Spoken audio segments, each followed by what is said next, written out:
Nations have always built monuments to their heroes, tributes that are defense against or conquest of other nations. But the monument here doesn't favor one nation over another. It is the first of its kind to commemorate the enduring survival of a species, our species. More importantly, it commemorates the man who gave the world faith, who gave humanity a future, who made mankind believe again. Master Chief Petty Officer John 117.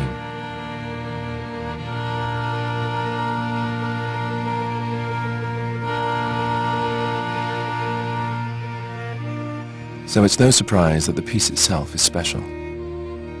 Begun 3 years ago in 2607, the monument is a diorama built entirely by hand. It is a three-dimensional snapshot of the battlefield and the soldiers who took to it that day. The scene has been reproduced with painstaking attention to detail and authenticity.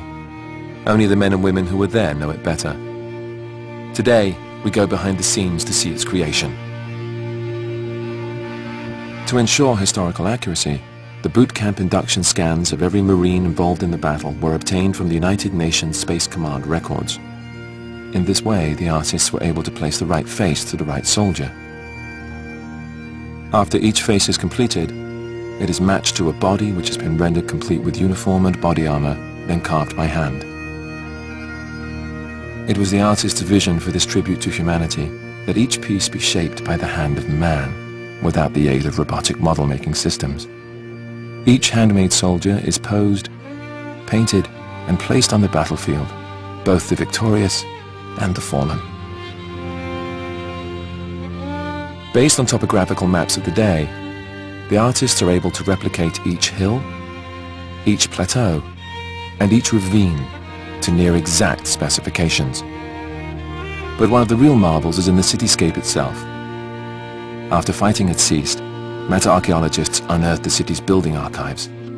In them were found perfectly preserved architectural blueprints of every structure in the city. But the challenge was not to merely rebuild the structures, it was to tear them down as well. Artists worked from the city plans to recreate the destruction caused by the fierce fighting, from each bullet hole to each piece of exposed rebar. Finally, our enemies were also rendered with extraordinary detail. Covenant corpses that had been recovered after the battle provided the models for these fearsome recreations. To complete the picture, authentic Covenant weapons and armor specs were accessed to fully outfit the warriors. Once the Covenant are placed opposite the Marines, a clear image begins to take shape out of the fog of history. We see how we were outnumbered, outgunned, outmatched, and seeing that, we realize the importance of the monument.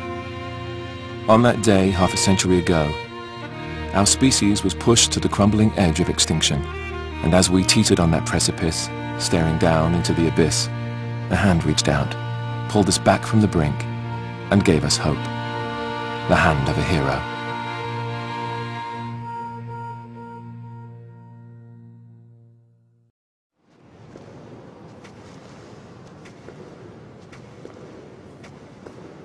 Can you tell us what you remember about the battle? We'd been fighting for a while.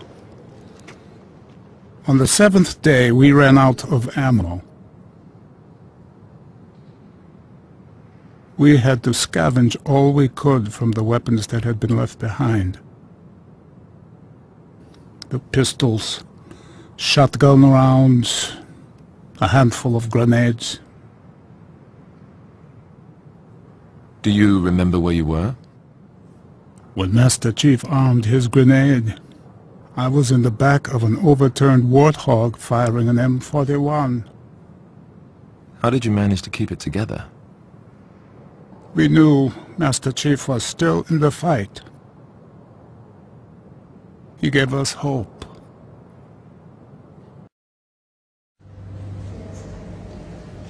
I was a sniper, used a standard high-powered sniper rifle. At 600 yards, it would go through about 13 feet of flesh and bone. What about you? Well, I used a shotgun. Could you tell us a bit about that one? This one, sure. We saw a lot of these. This is an old Covenant weapon. It's a spike rifle. We call it the Spiker. And who used it? Well, the brutes mostly. Can you show us how it worked? Sure.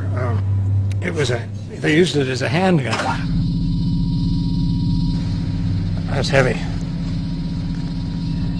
Holding an enemy weapon like this feels... I don't like it. If you'd have told me a few years ago we would be here in this place talking about this, I would have said, no way, it's not going to happen. If there's one reason why we're here, I would say it's because of the chief.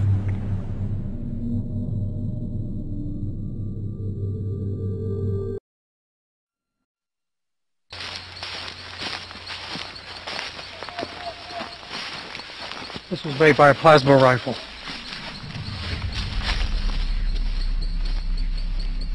This is it. Right here. This is the spot. I bet I can remember every one of these trees. How did your platoon get pinned down here?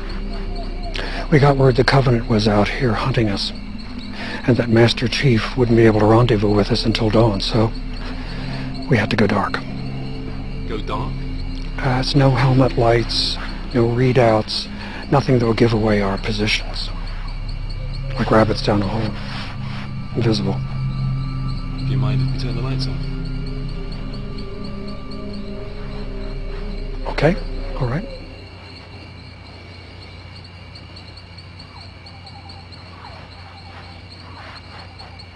What happened then?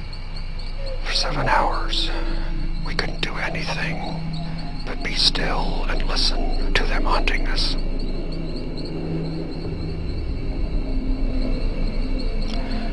All we could do was sit and wait for Master Chief. For the first time in 43 years, Lieutenant Shah returns to the site of the battle.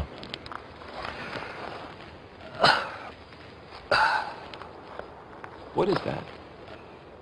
A shell from a sniper rifle. It's amazing there's still so many remnants out here. Where's Master Chief's grave? I don't think anyone really knows. There was a ceremony 5 years ago, over there. Just as a symbolic gesture. The coffin was empty. Why was the coffin empty? No Spartan could be listed as KIA. They could only be listed as MIA, missing. So it could be said, but no Spartan was ever killed in combat. So the ceremony was tribute, more than a burial. Doesn't look like much.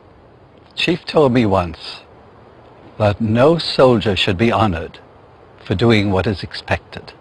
Do you believe that? I did, and I still do.